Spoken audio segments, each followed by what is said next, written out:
신앙의 오솔길. 선교사님 안녕하세요. 신앙의 오솔길을 진행하는 문경의 권사입니다. 오늘도 세계 각지에서 주님의 복음을 전하시느라 얼마나 수고가 많으십니까? 선교지에서 더욱 건강하시고 사역의 열매가 풍성하시기를 바랍니다. 지금부터 주님과 함께 신앙의 오솔길을 걸으시겠습니다. 이 프로그램은 한솔종합보험 제공입니다. 한솔종합보험 전화번호는 213-487-4900입니다.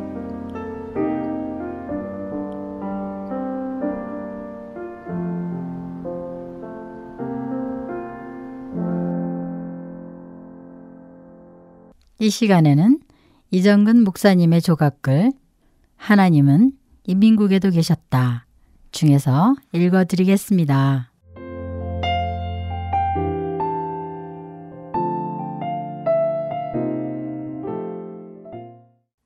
오래 사는 방법.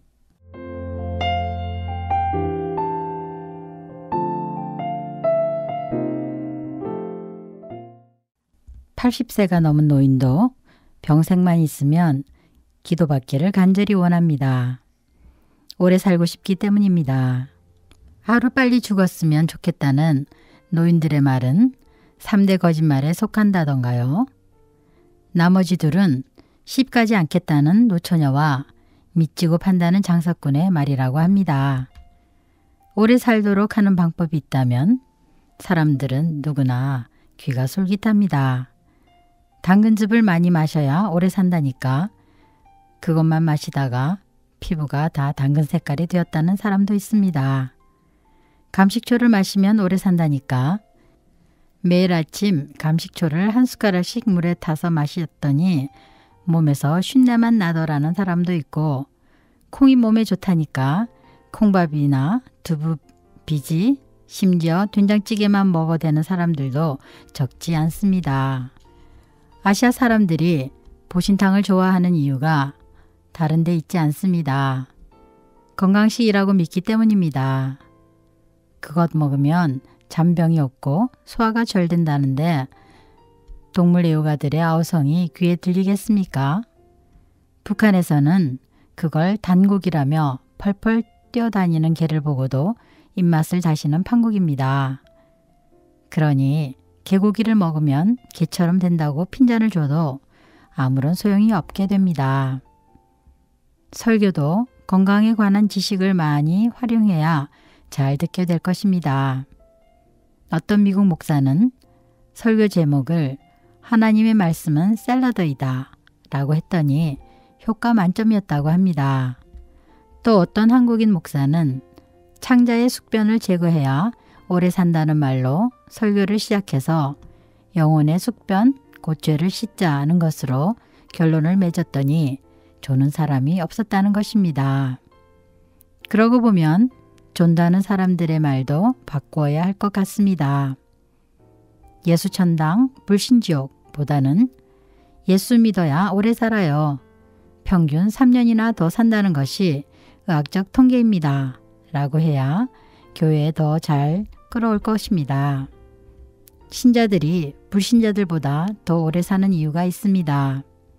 술, 담배 안 하고 생활이 건전하기 때문에 오래 살기도 합니다. 그리고 스트레스를 모르기 때문에 오래 살게 된다고 풀어주는 사람도 있습니다. 게다가 시간을 늘려가며 살기 때문에 더욱 오래 삽니다. 시간을 아껴 쓰고 쪼개 쓰기 때문에 같은 70년을 살아도 훨씬 많은 일을 해내는 것이 예수쟁이들입니다.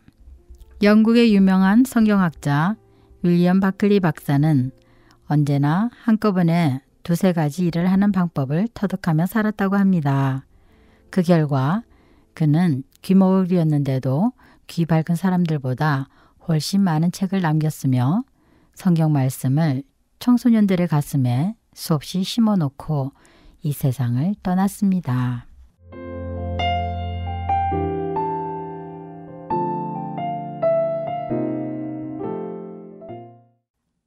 찬송 한 곡 들으시고 다음 조각글을 읽어드리겠습니다.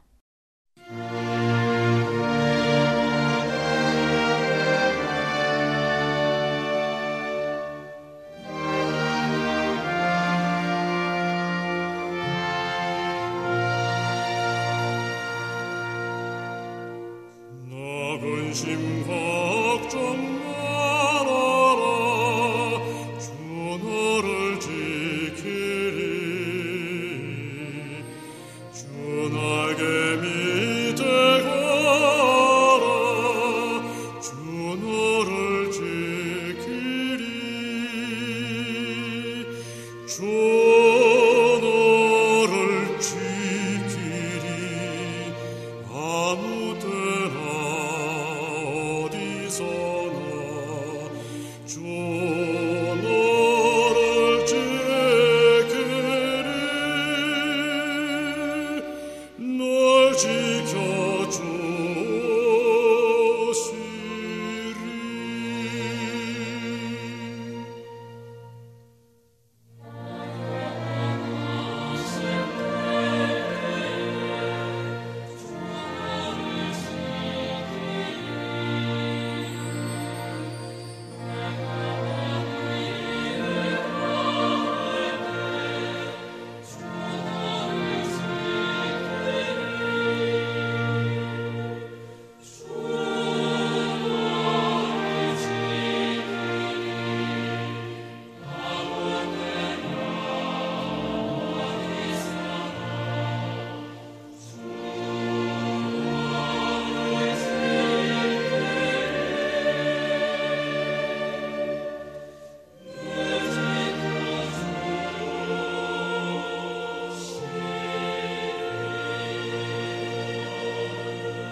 낯설 것 미리 아시고 주 너를 지키리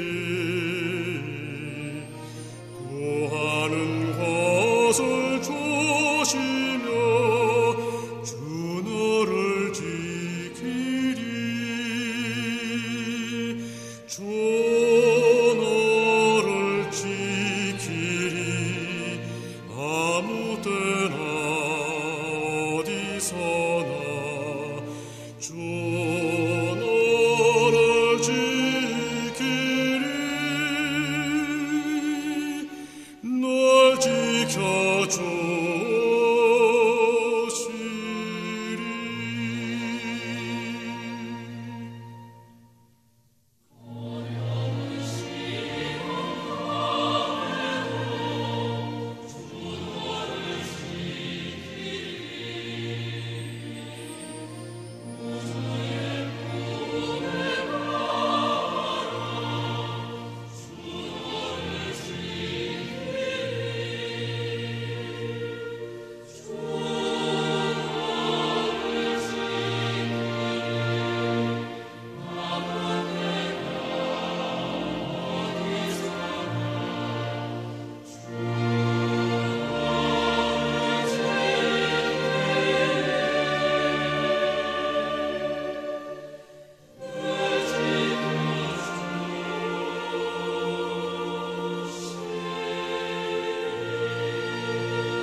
라스베가스에도 거룩한 밤이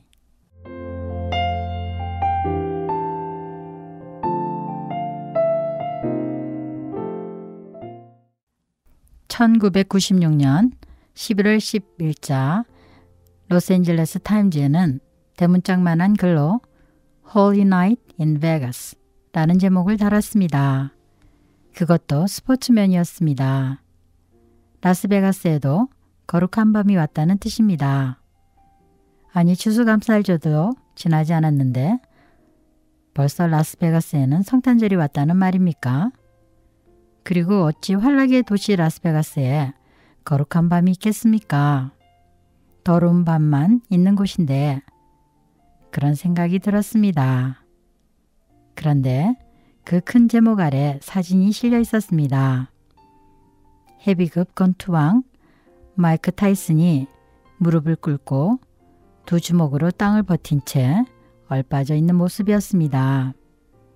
하지만 타이슨의 권투 경기와 거룩한 밤과는 또 무슨 관계가 있다는 말입니까? 이야기는 이렇습니다. 어제 토요일 저녁 세계의 권투 경기가 라스베가스에 있었습니다. 그것도 전 세계에서 객실이 가장 많다는 MGM 호텔에서 마이크 타이슨과 이밴더 홀리필드의 대결이 있었습니다. 그런데 홀리필드가 11라운드에서 타이슨을 다운시키고 세 번째 헤비급 챔피언이 되었다는 기사였습니다. 홀리필드의 이름이 거룩한으로 시작된 것을 따서 홀리필드의 승리였다는 것을 알리는 기사였습니다. 홀리필드의 승리는 도박사들 가운데 그 누구도 점치지 못했습니다. 해가 서쪽에서 떠오른다면 몰라도 이 경기는 보나마나 타이슨이 이길 것이라고들 했다는 것입니다. 타이슨은 46번 경기 중 오직 한 번만 졌다는 기록의 보유자였습니다.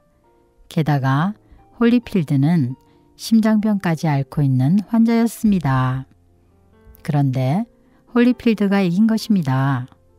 다윗이 골리앗을 때려 높인 것처럼 홀리필드가 타이슨을 다운시켰기 때문에 전 세계가 흥분의 도가니가 되었습니다.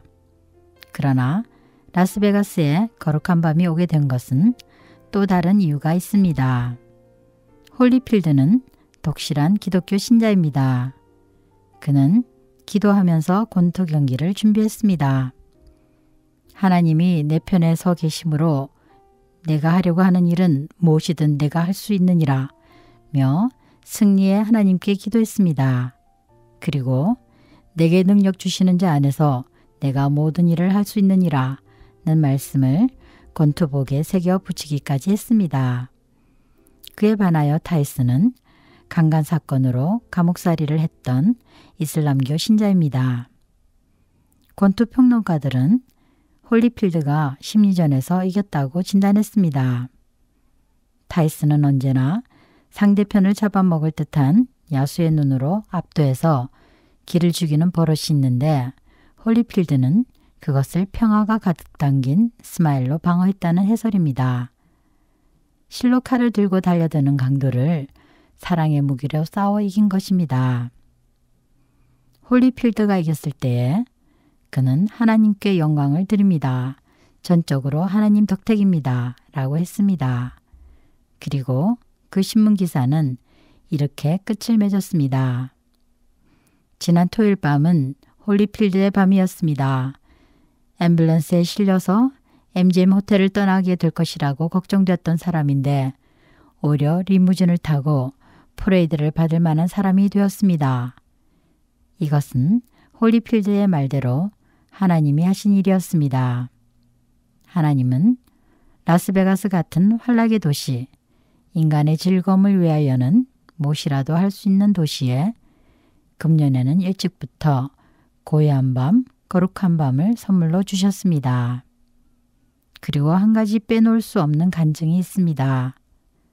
이것은 라스베가스 찬양 선결교회에서 들은 말입니다. 홀리필드가 타이슨과 세기의 대결에 나서기로 결심한 것은 거기에서 받은 대전료로 교회당을 지으려는 생각 때문이었습니다. 그래서 권투 경기 현장에는 그 교구 담임 목사와 성도들이 그의 승리를 간절히 기도했었습니다.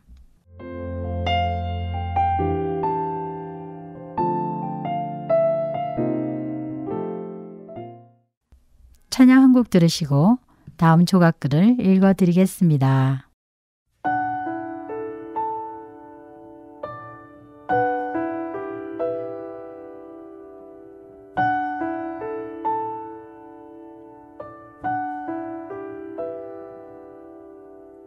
사랑은 여전히 사랑이어서 그대 깊은 마음을 쉬게 해.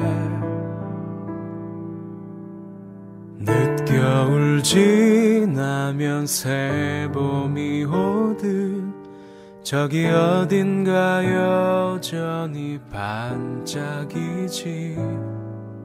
그대 모습 이미 아름다워 마치 잊혀진 얘기 같아도 한 줌의 용기와 한 방울의 눈물 그 눈으로 보게 되면 사랑은 여전히 사랑이어서 우리 작은 삶들에 비치고 깊은 밤 지나면 새날이 오듯 여기 손에 닿을 듯 가까이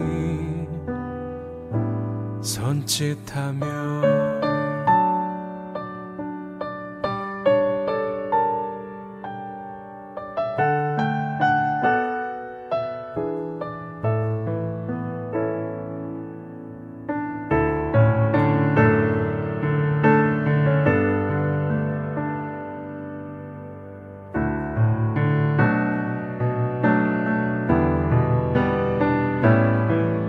그대 모습 이미 아름다워 마치 잊혀진 얘기 같아도 한 줌의 용기와 한 방울의 눈물 그 눈으로 보게 되면 사랑은 여전히 사랑이어서 우리 작은 삶들에 비치고 깊은 밤 지나면 새날이 오듯 여기 손에 닿을 듯 가까이 손짓하지.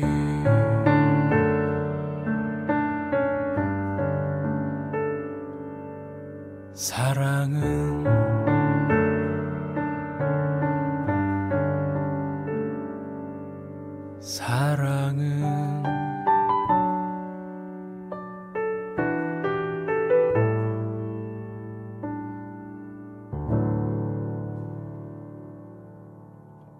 사람은 죽습니다.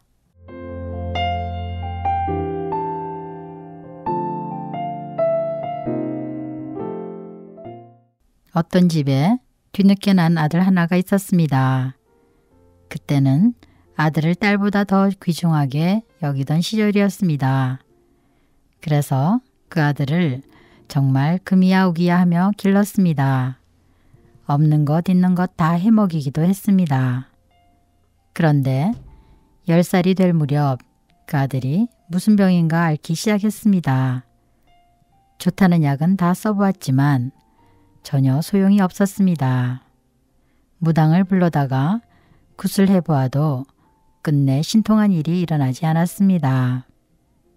심지어 그 어머니가 손가락을 잘라 피를 입에 흘려 넣어도 아무 효험이 없었습니다. 그래서 그만 죽고 말았습니다. 어머니는 그 아들을 어떻게든 살리고 싶었습니다. 그 동네에서 멀리 떨어진 어떤 마을에 아주 지혜가 많고 무엇이나 잘 해결하는 어른 한 분이 살고 있다는 소식을 들었습니다. 그래서 그들은 급히 이분을 찾아갔습니다. 구하기 어려운 좋은 선물을 안고 간 것입니다. 어떻게든 아들만 살려주십시오. 무엇이든 드리겠습니다. 자초지종을 듣고 난 이 지혜로운 선생님은 이렇게 말했습니다. 좋은 약이 하나 있긴 있습니다. 그 말을 들은 부모들은 눈이 확 떠졌습니다. 그리고 그 다음 말이 떨어지기를 기다렸습니다.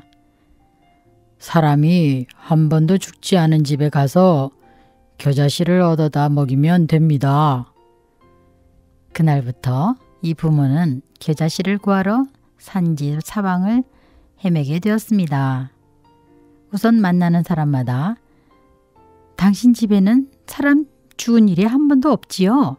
하며 기대를 가지고 물었습니다. 요즘과 달리 그때는 조상대대로 사는 집이라 사람이 한 번도 죽지 않은 가정을 찾을 수가 없었습니다. 더군다나 어린 아이들이 어느 집에나 몇은 죽었던 것입니다. 사람 죽지 않은 집은 끝내 찾지 못했습니다. 그래서 아들을 살릴 명약을 구하지 못한 채 집으로 돌아와 아들의 시체를 땅에 묻었습니다. 그런데 이상하게도 부모들의 슬픔은 어느 사이엔가 사라지게 되었습니다. 이것은 어느 종교에서 가르치는 죽음 이야기입니다. 사람은 누구나 죽는다는 사실, 어느 집이든 사람 죽은 쓰라림을 맛보지 않은 집이 없다는 사실, 사람이 죽으면 슬퍼할 것이 아니라는 사실을 가르치기 위한 것입니다. 사람은 누구나 죽습니다. 한 번 죽는 것은 정한 일입니다. 불로초를 구해 먹은 진시 황제도 죽었고 말을 타고 전 세계를 한 손에 거머쥐었던 징기스칸도 죽음 앞에는 끽소리 못한 채 손을 들고 말았습니다. 그리고 젊은 피를 뽑아 넣었다던 김일성도 갑자기 죽은 것은 천하가 다 아는 일입니다. 그러나 다른 사람 죽는 이야기를 백날 한들 무슨 소용이 있겠습니까? 이 글을 쓰는 사람도 멀지 않아 죽을 것이라는 것을 아는 것이 중요합니다. 목사라 장례식을 많이 집례하게 되거니와 어떤 때는 다른 사람만 장례식이 있고 나의 장례식은 결코 없을 것이라는 착각 때문에 마음 편히 살기도 합니다. 그러나 예수님은 사망에 대하여 사형 집행을 하셨다는 사실이 영원한 위로가 됩니다. 그래서 예수 믿는 사람은 반드시 죽는데도 불구하고 영원히 살아남게 됩니다.